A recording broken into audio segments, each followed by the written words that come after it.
룻이 만난 사람들 첫 번째, 말론과의 만남이라는 말씀의 제목으로 주의 말씀 함께 나눠보고자 합니다. 오늘부터 10주 동안 룻이 만난 사람들이라는 주제로 4장의 룻기의 말씀을 강해하듯 함께 말씀을 나눠보고자 합니다. 4장의 짧은 말씀이지만 하나님께서 룻의 삶 속에 많은 사람들을 만나게 하시고 많은 사건들을 경험하게 하셨습니다. 그것을 통해서 룻기의 말씀을 읽는 저희에게 하나님께서 하늘의 메시지를 우리의 만남 가운데 깨닫게 해주신다 생각합니다. 오늘은 첫 시간으로 룻이라는 존재를 세상에 나오도록 만든 그 룻의 첫 번째 남편이었던 말론의 이야기로 시작하고자 합니다. 제가 룻기를 묵상하면서 만남이란 주제로 설교를 준비하는데 가장 먼저 생각이 난 사람이 말론입니다. 룻이 가장 먼저 만났던 사람, 하지만 가장 많이 성경에서 회자되지 않는, 별로 주목받지 않는 사람이 누군가 봤더니 말론이더라는 것이죠. 말론은 룻과 결혼하고 짧은 결혼 생활을 했지만 그래도 분명히 성경 말씀을 잘 읽어보면 첫 번째 남편이었고요, 또한 결혼하고 바로 죽은 것이 아니라 10년을 같이 살았습니다. 그래도 룻에 대한 이야기를 나눌 때 우리가 보통 보아스, 나오미, 시어머니인 나오미에 대한 이야기는 많이 하죠. 하지만 말론에 대한 이야기는 거의 하지 않습니다. 아무튼 룻의 첫 번째 남편 말론에 대한 말씀을 나누고자 하니 자료와 소스가 없어서 저는 요 5구절 말씀을 계속해서 반복해서 읽었습니다. 그런데 하나님께서 이 한 구절의 말씀에 마음을 멈추게 하셨습니다. 4절 말씀인데 4절 후반절에 보면 그들이 거기에 거주한 지 10년쯤 되었다라고 얘기합니다. 이 말씀이 어떤 의미를 가지고 있습니까? 룻이 말론과 결혼하고 10년 동안 살았다라는 것이죠. 그냥 10년을 산 것이 아닙니다. 물론 성경에 말론이 어떻게 죽었는지에 대해서는 얘기하지 않지만 적어도 룻은 첫 남편인 말론이 그때 당시에 지금처럼 교통사고가 나거나 특별한 일로 죽는 게 아니라면 질병으로 아파서 죽었겠죠. 그렇다면 룻은 말론이 질병에 빠져 투병하는 그 시기에 함께 했을 것입니다. 마지막 죽을 때도 같이 울고 같이 슬퍼했을 것입니다. 10년이면 강산도 변한다고 하는데 룻과 말론이 함께 살아온 10년은 단순히 룻이 첫 번째 사별한 남편과 함께 산 그냥 성경에 나오는 10년, 한 구절도 안 되는 그 10년이라는 기록으로는 좀 부족하다라고 생각합니다.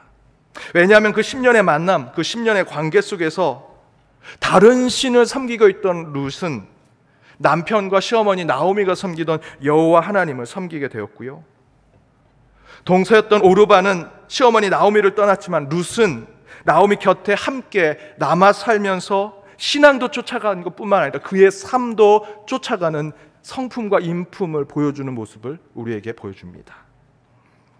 여기서 그러한 룻의 모습은 단순히 원래 룻이 그랬던 사람이야 라고 얘기하기에는 그 말론과의 만남, 성경에는 아주 짧게 기록되어 있지만 그 만남을 다시 한번 생각해 볼 필요가 있다라는 것이죠. 그렇다면 하나님께서 룻과 말론이 이룬 그 짧은 만남 속에서 우리도 늘상 만나고 헤어지는 삶을 살아가는데 그런 만남의 삶 가운데 깨닫게 해주시는 그 만남의 신앙을 우리는 어떻게 깨달을 수 있을까? 제가 룻의 말씀을 준비하면서 익숙하지 않은 말론이라는 사람을 왜 말씀으로 나누려고 생각했냐면요, 저와 여러분의 그 대부분의 만남이 저는 룻과 말론과 같은 만남과 유사하다고 생각했기 때문입니다. 다윗이 골리앗을 만나는 그 특별한 만남, 그 인생의 터닝 포인트, 전환점이 되는 만남이 여러분 가운데 얼마나 되시겠습니까? 인생에 한두 번 손꼽을 정도 밖에 되지 않죠. 인생에 흔하지 않는 특별한 만남은 저에게 그렇게 많지 않습니다. 그러나 사실 우리 인생은 소설과 영화에서 나올 만큼 드라마틱하고 화려한 만남은 많지 않지만 대부분의 만남은 평범한 만남을 우리는 항상 경험하게 됩니다. 스치듯 인연이 되었다가도 얼마 지나면 잊혀지는 것이 저와 여러분의 인생의 만남이지요. 저는 바로 그 말론이란 존재가 룻에게 그런 존재처럼 읽혀지게 되었습니다. 아주 평범한 만남. 그래서 성경에서는 거의 기록이 되어 있지 않은, 그런데 저와 여러분이 경험하는 그 수많은 평범한 만남, 곧 지극히 일상적이고 당연한 만남이지만 다시 그때 만났던 그 사람을 회상해 보면 그때 그 사람을 만나고 나는 잊어버렸지만 그 이후로 나는 인생의 이런 길을 걷고 이런 생각을 하고 이런 생각의 전환들이 있었구나라는 것을 깨닫게 되더라는 것이죠. 저는 그 안에 하나님의 뜻과 메시지가 있다고 생각합니다. 그것을 오늘 본문의 말론의 말씀을 통해서 함께 나눠보고자 하는 것입니다. 저는 두 가지를 여러분과 나눠보고자 합니다. 잊혀졌던 저와 여러분의 평범한 만남 속에 하나님의 뜻이 있다면 오늘 말씀의 룻과 말론 가운데 첫 번째, 말론을 만난 룻은요, 타인을 섬기는 자가 되더라는 것입니다. 이스라엘 땅에 흉년이 들어서 베들레헴의 엘리멜렉과 그의 아내 나오미, 그리고 두 아들 말론과 기론이 고향을 떠나서 모압 땅으로 가게 되죠. 그리고 그곳에서 룻과 오르바라는 사람을 만납니다. 하지만 비극적으로 아버지 엘리멜렉이 죽습니다. 이후로도 두 아들도 죽었다라고 성경은 기록합니다. 남은 세 여자는 과부가 됩니다. 이런 가정이 어디 있습니까? 거기에 모압 여자였던 룻과 오르바는요, 유대인들 기준으로 보면 과부의 이방인입니다. 최악의 정체성을 가진 존재들입니다. 그 가운데 나오미는 남편과 아들을 먹여 살리고자 모압 땅에 왔죠. 오늘 성경 1장 1절에 보면 그 이스라엘 땅이 흉년이 들어서 먹고 살고자 그들이 모압 땅으로 이주한 것을 얘기합니다. 그렇게 남편과 두 아들을 먹여 살리고자 모압 땅에 왔는데 이제 다 죽었습니다.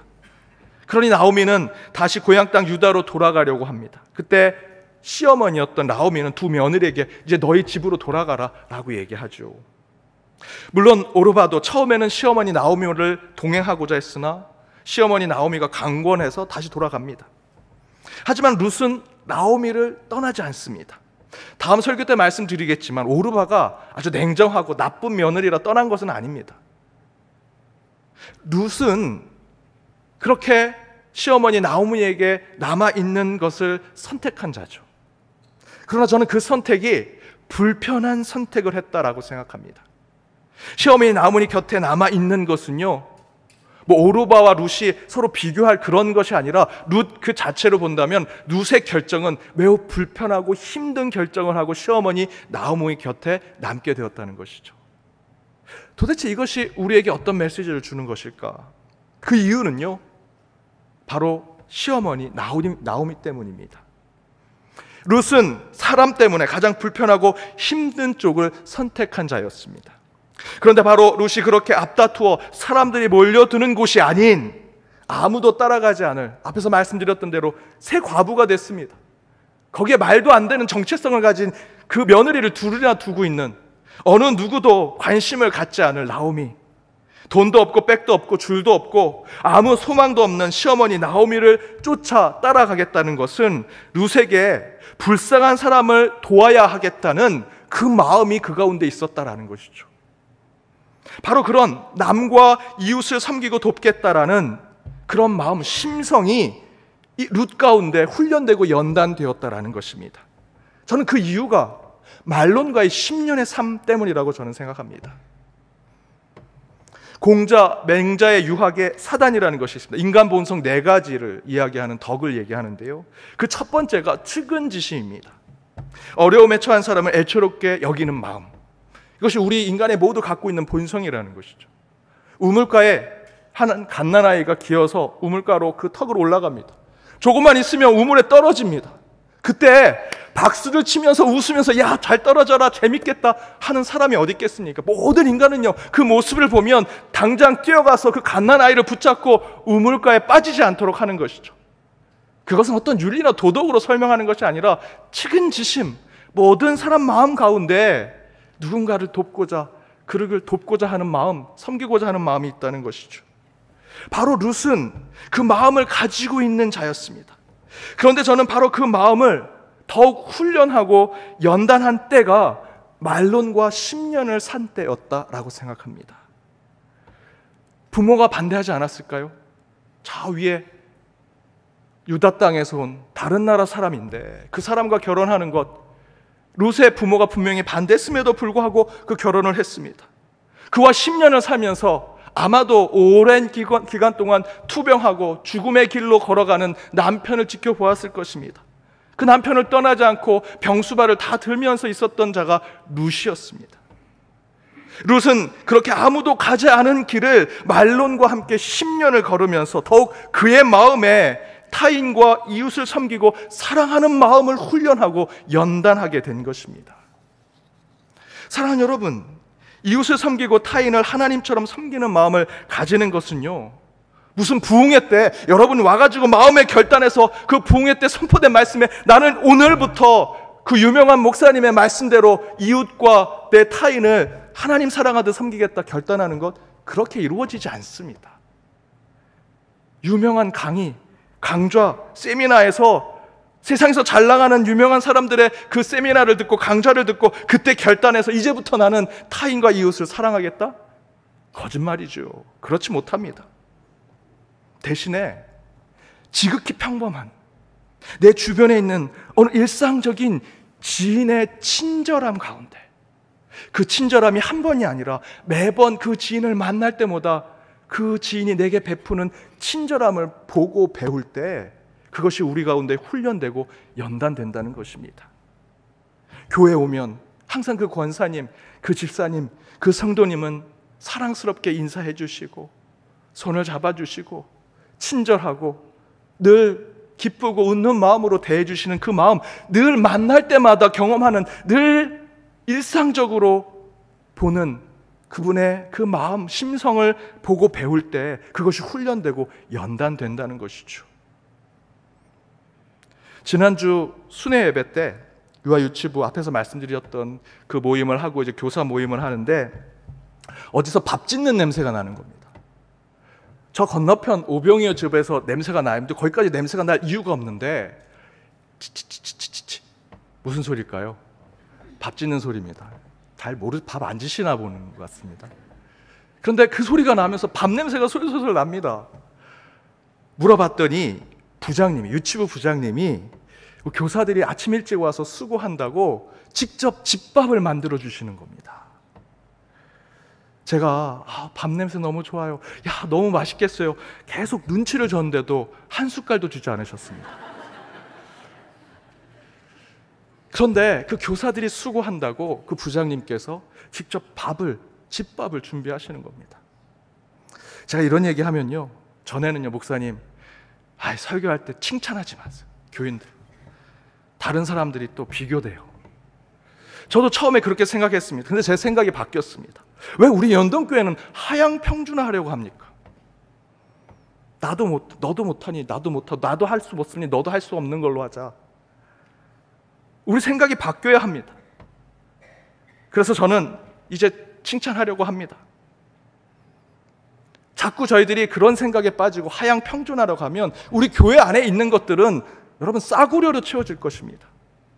아무튼 이 부장님의 그 마음, 그 교사를 섬기려고, 그 교사를 사랑하는 마음, 큰 거 베푼 것이 아닙니다. 늘상 우리가 먹는 그 집밥 하나로 섬기는 마음을 보여주는 것은 값비싼 마음이라고 저는 생각이 듭니다.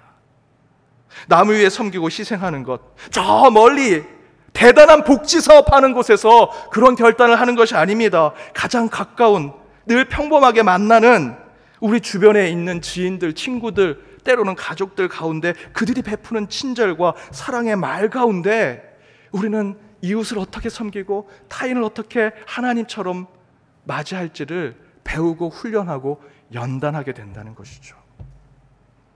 바로 우리 일상의 주변에 있는 말론과 같은 사람들과의 만남 속에서 우리는 우리 일생을 돌아보게 되고요, 그 안에서 내가 누구를 섬기고 누구를 위해 살아가야 할지를 깨닫게 된다는 것입니다. 여러분이 만나는 그 평범한 만남 속에서 먼저 하나님의 뜻을 깨달으시기 바랍니다. 이웃을 사랑하는 것은 거창하고 대단한 사람을 만나는 그 만남 속에서 배우는 것이 절대로 아닙니다. 늘상 매번 일상적으로 만나는 여러분 주변에 있는 사람을 통해서 진정한 하나님의 사랑을 깨닫고 내가 그 사람이 내게 깨닫게 해준 것으로 어떻게 이웃과 타인을 섬길지를 알게 된다는 것이죠. 그렇게 당연한 만남이라고 생각하는 내 주변에, 여러분의 지인의, 여러분의 가까이 있는 사람들의 만남 속에서 하나님의 사랑, 그리고 내 몸같이 이웃을 사랑하는 그 하늘의 가르침을 실천함으로 참된 만남의 복을 이루시는 저와 여러분이 되기를 주님의 이름으로 축복합니다. 또 다른 잊혀졌던 평범한 관계 속에 하나님이 뜻하시는 것, 오늘 말론을 통해서 깨닫게 해주시는 것은 말론을 만난 룻은요, 다른 세상을 수용하게 되더라는 것입니다. 다른 세상을 수용하더라. 곧 룻은 말론을 만나 결혼하고 10년을 살면서 먼저는 첫 번째, 다른 문화, 새로운 문화를 수용하는 수용력을 갖게 되었습니다. 또 다른 하나는 새로운 세계관, 그 안에 있는 철학적 전환이 이루어지는 것을 받아들이게 되었습니다. 말론을 만나지 않았으면 룻은 그렇게 되지 않았을 것입니다. 말론을 만나 10년을 살아가면서 새로운 문화를 수용하게 되었고요, 그의 마음속에 있는 세계관, 가치관, 그의 철학이 변화되는 것을 경험하게 되었습니다. 보십시오. 표면적으로 모압 사람 룻은 유다 사람 말론과 만나 결혼했죠. 지금으로 따지면 국제 결혼을 한 것입니다. 종교도 달랐으며 사는 환경도 달랐고요, 다른 모든 것을 통틀어 다른 문화를 가진 두 사람이 만나서 결혼하게 된 것입니다. 거기에 더 나아가서 사사시대 흉년이 든 이스라엘 땅에서 온 말론의 존재는요, 그냥 다른 나라에서 온 말론이 아니라 이 성경에서 얘기하는 말론의 존재는 사실은 다른 문화를 가지고 있는 영적인 상태를 상징적으로 보여주는 것입니다. 1절에서 사사시대 그 이스라엘 땅에 흉년이 들었다는 것, 물론 흉년이 들을 수 있습니다, 기후적으로. 그러나 성경에서 말하는 이 흉년이라는 것은 이스라엘 땅이 지금 그렇게 메말라 있고 문제가 있다는 것을 보여주는 것이죠. 이스라엘 땅에 영적으로 메말라 있고 문제가 있는 그 땅에서 온 말론, 바로 그가 룻과 만났다라는 것입니다. 사사시대 이스라엘의 영적 상태는 지파 간의 분열과 다툼이 있었습니다. 혼동이 가득했습니다. 룻 바로 앞에 사사기입니다. 19절부터 21장까지 한번 읽어보십시오. 지파끼리 서로 싸우고 학살하고 죽이고, 같은 민족이 서로의 작은 오해로 분열되고 싸우는 것을 보여줍니다. 그러면서 룻기 바로 앞에 있는 사사기 맨 마지막 구절 21장 25절에 이렇게 기록되어 있습니다. 그때에 이스라엘의 왕이 없으므로 사람이 각기 자기의 소견대로 옳은 대로 행하였더라. 이게 흉년된 모습입니다. 영적으로 하나님이 사라지고 사람들의 자기 소견대로 살아가는 그 이스라엘의 흉년된 모습을 그대로 표현하고 있죠. 그것이 룻기 1장 1절에 나오는 것이죠.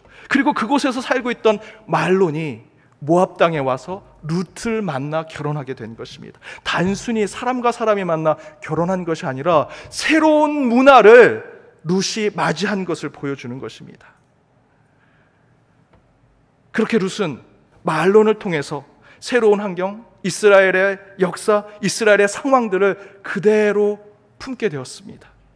아마도 룻은 말론으로부터 자기 고향의 유다 사사의 전쟁 이야기, 내부 지파 간 싸우면서 서로 학살하고 죽이는 이야기를 들었을 것이고요, 그 안에서 신앙을 지키고자 멀리 떠나온 가족의 이야기 등등, 룻은 모압에서는 경험할 수 없었던 새로운 문화와 새로운 세상, 더 나아가서는 새로운 신, 새로운 종교에 대해서 듣게 되었을 것입니다.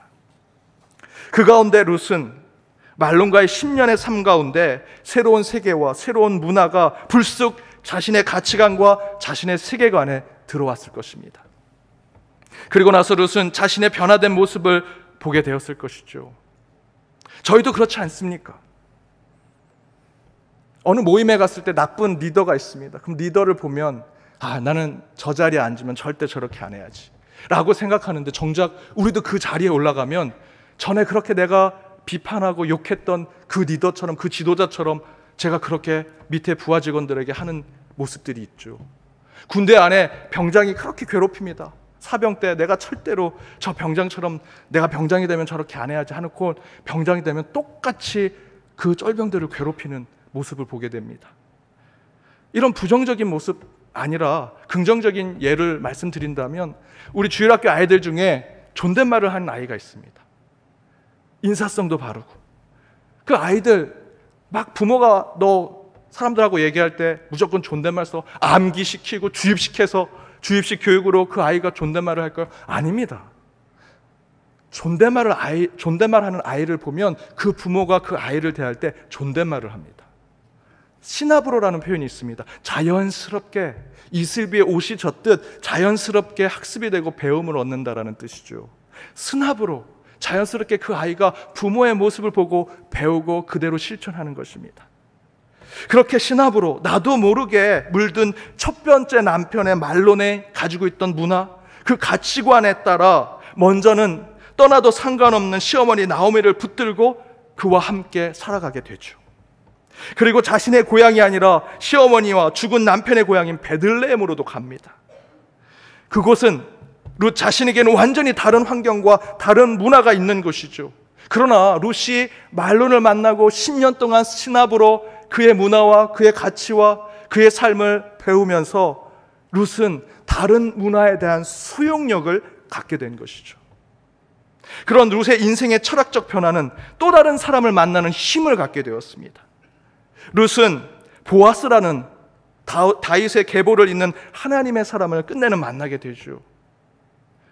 저는 이 말씀이 룻이 하나님께서 룻을 통해서 이미 다 계획하시고 운명처럼 보아스를 만나게 하기 위해서 오늘 말씀을 우리에게 주신 것이라고 생각하지 않습니다. 말론을 통해서 룻은요, 다른 문화에 대한 수용력을 가지게 됐습니다. 그 안에 다른 환경, 다른 사람들을 더 이해하고 사랑하고 깨닫는 마음을 말론을 통해 10년 동안 훈련받고 연단한 것이죠. 그리고 최종적으로는 룻은 자신의 변화된 가치관을 통해서 새로운 신, 새로운 하나님을 받아들이게 됩니다. 그저 문화와 환경만 받아들이는 것이 아니라 그의 종교까지도, 철학적인 내 삶의 존재의 기반까지도 바꾸게 되는 것을 말론과의 10년의 삶 가운데 그가 훈련되고 연단이 된 것이라 저는 생각합니다. 그 가운데 성경은 룻이 이런 신앙 고백을 한다고 이야기하죠. 룻기 1장 16절입니다. 함께 읽겠습니다. 룻이 이르되 내게 어머니를 떠나며 어머니를 따르지 말고 돌아가라. 강권하지 마옵소서. 어머니께서 가시는 곳에 나도 가고 어머니께서 머무시는 곳에서 나도 머물겠나이다. 어머니의 백성이 나의 백성이 되고 어머니의 하나님이 나의 하나님이 되시리니. 룻이 하나님을 나의 하나님, 어머니의 하나님이 이제 나의 하나님이 된다라는 이 신앙의 고백, 철학의 전환이 이루어지는, 내 가치관과 세계관이 바뀌는 고백을 할 수 있었던 이유는요, 갑자기 갑자기 번개 같은 불을 받아가지고 나 이제부터 하나님 믿을게 한 것이 아닙니다. 10년 동안 말론을 만나고 그와의 삶 가운데, 그 가운데 새로운 문화, 새로운 가치관, 더 나아가서는 새로운 하나님에 대한 수용력을 갖게 되었고, 끝내는 그의 철학적 전환이 이루어지고 종교적인 회심이 이루어진 후에 바로 시어머니, 아무 소용도 없어 보이는, 세상에 누구도 관심이 없는 그 시어머니가 믿는 여호와 하나님을 나의 하나님으로 고백할 수 있게 되었다라는 것입니다. 사랑하는 여러분, 저는 이와 같은 평범함이 세상을 바꾼다라고 믿습니다. 그 10년, 말론, 성경에 별로 기록되어지지 않지만 말론간의 10년은 우리에겐 그저 평범한 것이죠. 그러나 그 평범한 말론과의 10년이 이 룻이라는 사람을 완전히 바꾸게 했습니다. 룻의 사람의 성품을 바꾸게 했고요, 그의 가치관과 세계관, 끝내는 철학과 종교까지도 바꾸게 했습니다. 이처럼 여러분, 어떤 만남도 허투루 여기셔서는 안 됩니다. 어떤 것도 그저 지나쳐서는 안 됩니다. 그 수많은 평범한 만남 속에도 하나님은 반드시 우리의 성품을 바꾸길 원하시고요, 때로는 나의 세계관, 나의 철학, 끝내는 내가 믿는 하나님까지도 새롭게 보게 만드시더라라는 것입니다. 따라서 여러분, 일상 속 셀 수 없는 만남을 가지고 저와 여러분이 살아가지만 그 안에서 룻처럼 하나님의 뜻을 찾아가고 그 뜻을 삶에서 드러내고 실천하는 신앙의 삶을 살아 늘 하나님이 원하시는 만남을 이루시는 저와 여러분이 되기를 주님의 이름으로 축복합니다.